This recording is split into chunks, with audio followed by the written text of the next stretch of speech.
Yeah. Okay. So UFC 274. This is a big one.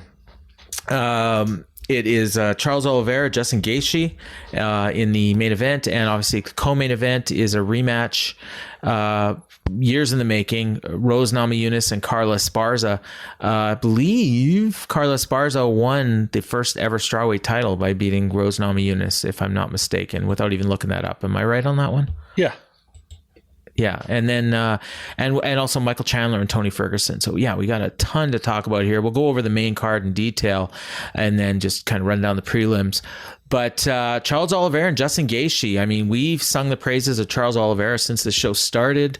You have called him one of the greatest lightweights, or was it or was it pound for pound one of the best heavy, or one of the best fighters in UFC, or was it one of the greatest lightweights of all time, or both? I mean, I'd say one of the greatest lightweights of all time. Okay, for sure. After this run, it's hard to argue against. Mm-hmm. Oh, crazy. And to think that he started as a featherweight, and everyone was, just kind of assumed he was going to be he was going to be Max Holloway. I mean, we all, whatever Max Holloway's career that he got was what we all figured was going to be Charles Oliveira. Obviously, they're completely different fighters, but he was going to be the dominant featherweight, like Jose Aldo at bantamweight, or at featherweight, I guess at the time. But yeah, he was, and then he ran into a tough stretch and moved up to lightweight and just went on this amazing run. And here we are. And Justin Gaethje, this is a perfect matchup because it's two completely different fighters.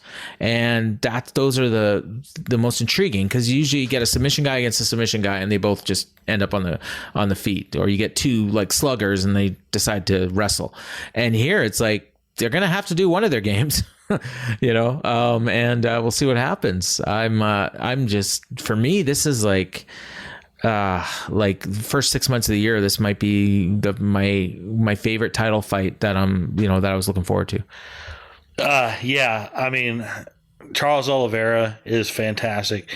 He has to know going into this fight that when you walk into that octagon across from Justin Gaethje, I don't know that there's a singular fighter in the UFC that is going to put you into an absolute war zone more than Justin Gaethje will. I mean, probably not. I mean, I would have said Khabib before that, but Khabib's retired just because, and I just say that just because Khabib's a whole different animal. But Justin Gaethje, I mean, this guy can't be killed, and he's just gonna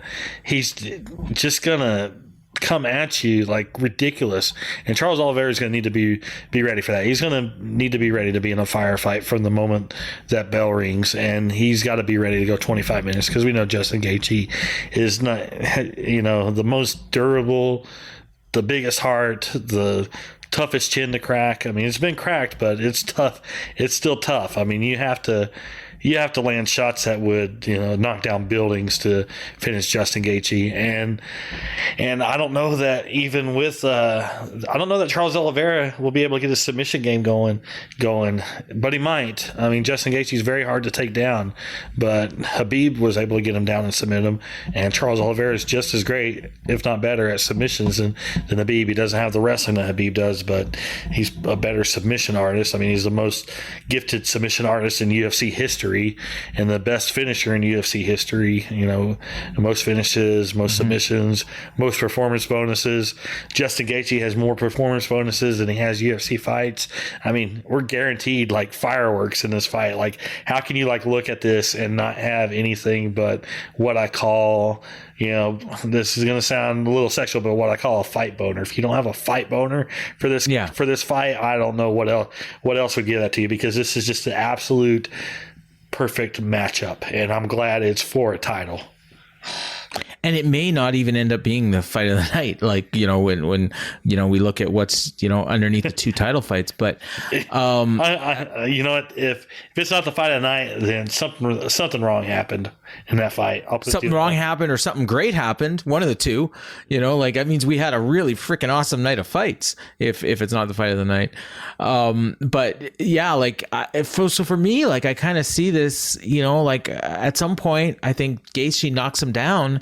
And then if he decides to go to the ground and try to finish him, that might be bad. So, like that's probably what Gaethje's got to be worried about. Like if he does drop him, he better make sure he's really hurt and not just playing possum. Because once they get to the ground, Oliveira can finish anybody. Yeah, and I don't see Gaethje making that mistake, because I'll see him. Yeah, I see him utilizing his strategy like he did with Tony Ferguson. He did the same thing to Tony Ferguson. He would knock him down, and Ferguson would go to the ground, and Gaethje would just like, nope. Get up. I'm not going to play. Yeah. I'm not going to play that game with you. And if he did that against Ferguson, he'll definitely do that if he's in similar situations here against Oliveira.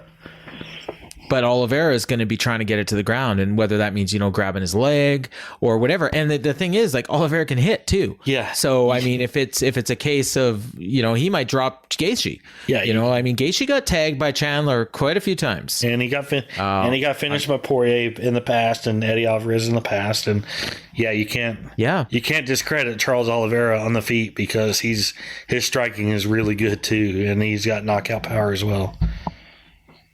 Yeah, this is going to be great.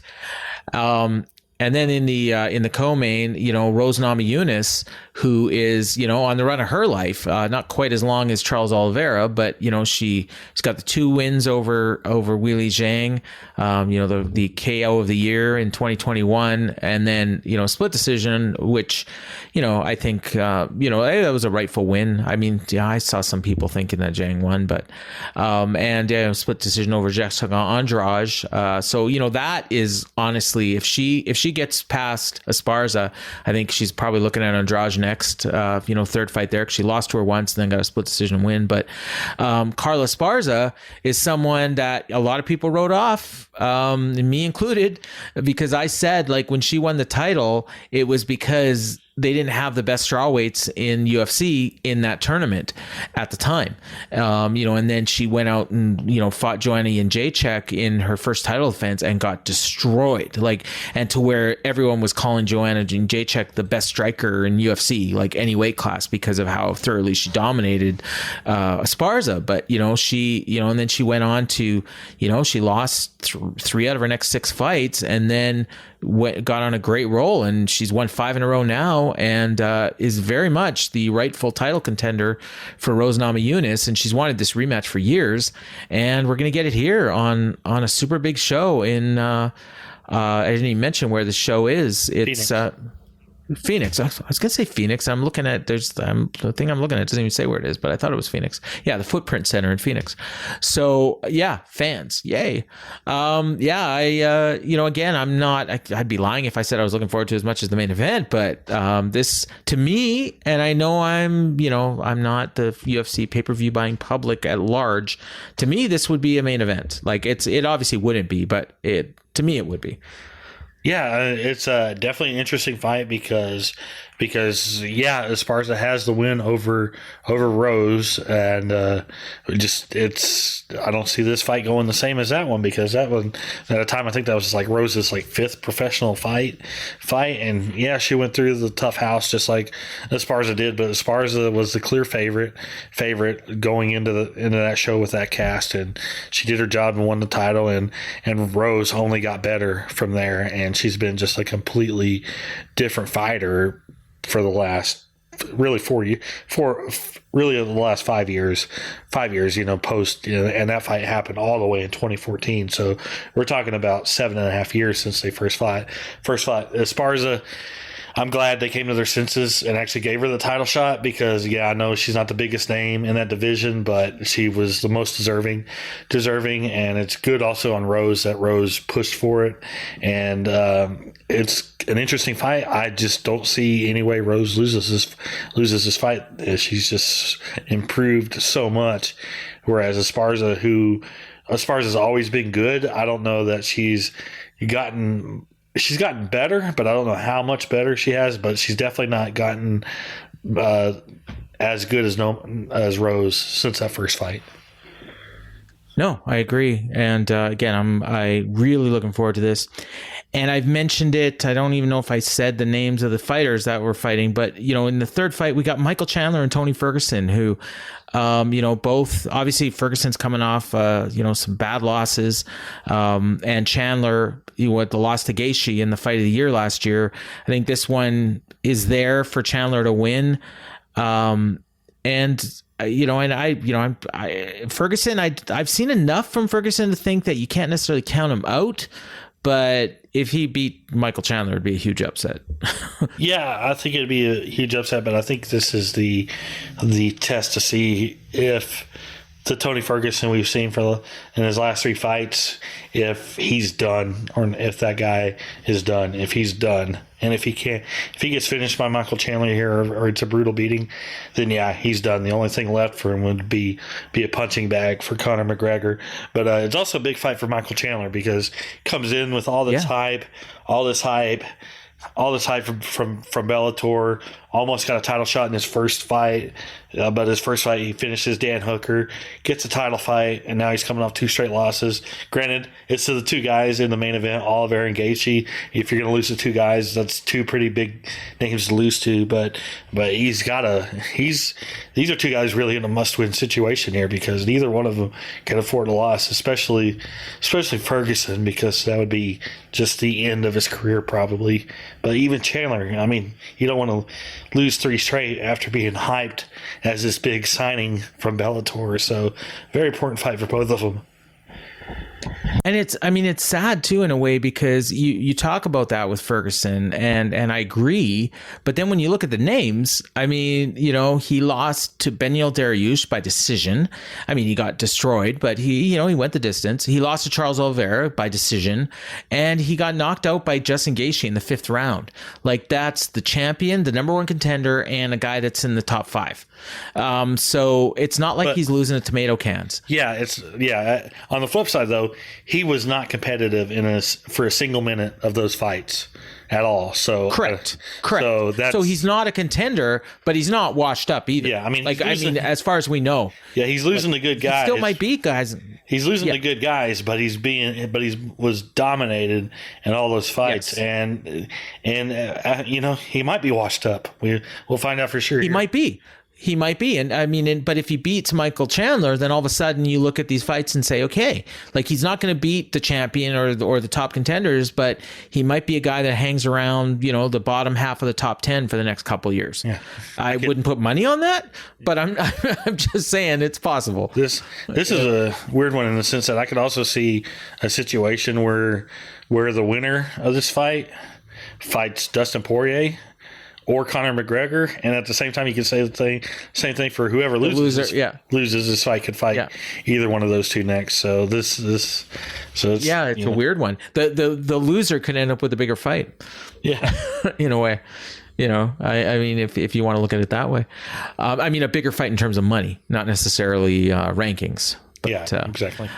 Yeah. Yeah. And then we got a fight, like somebody that we both know texted me and couldn't believe this was on the main card. I mean, if you're going to make this fight, it's going to be on the main card. But Ovince Saint Preux and Shogun Rua, the rematch from 8 years ago where OSP knocked him out in the first round. I don't know that if you had asked anyone to lay money on it in 2014 that you would say that Shogun Rua would still be fighting in the UFC in 2022, but here he is, and and he's still like, he's not a ranked contender, I don't think, but he is, he's a guy, that is still going to be put on a card. No SP is another one. He's fought a heavyweight last few times, or at least his last fight, and he lost to Tanner Boser, so clearly, he's given up a ton of size there. But that was more of a convenience thing, right? They needed a heavyweight, and he just took the fight on short notice and decided not to cut weight, if I'm remembering right. Something like that. Yeah. So, but I mean, he's lost 3 of his last 4. Also, one of those was another heavyweight fight to Ben Rothwell. So, in terms of his light heavyweight fights, I guess he's, you can look at it this way. He's won 2 of his last 3, but he's pretty much been a 500 fighter for the last God, well, probably since he beat Shogun Rua. If I look up the record, that's probably almost exactly what he is. Yeah, I mean, I can't say I'm like terribly excited for this fight or anything, but I mean, it's two names like every single UFC fan knows, and it's a good fight for the main card, I guess.